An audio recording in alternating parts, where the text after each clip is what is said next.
Wala po si Cristo nung nakasakay siya sa may hinahanap yung palaspas. Tapos yung nagpuli nga sa yung narinig niya na papatelin siya.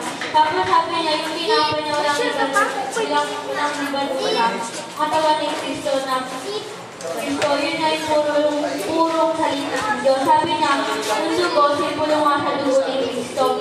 Si Jesus Christ, siya yung kondero ng Diyos. Yung dugo, di ba sa testimony, di ba yung lalagay yung dugo doon sa hamba ng bayan. Yung dugo nga sa hamba, yun na yung toke, yung tanda. Yung palatandaan niya at yung bayan sa kasalanan natin, yung dugo ni Cristo. Sabi niya po, yung Passover, papatayin yung kondero ng dugo kasi lalagay doon sa hamba ng bahay. Tapos yung medallion naman, yung 1 Thessalonians 5:23. Sabi niya, may 5 senses nga yung katawan natin. Yung una, yung pag-iyak, pang-lasa, pang-amoy, pang-hawak, pang-rinig. Sabi niya, yung Son of Man, ito yung prophet, propeta. Yung Son of God, ito yung high priest.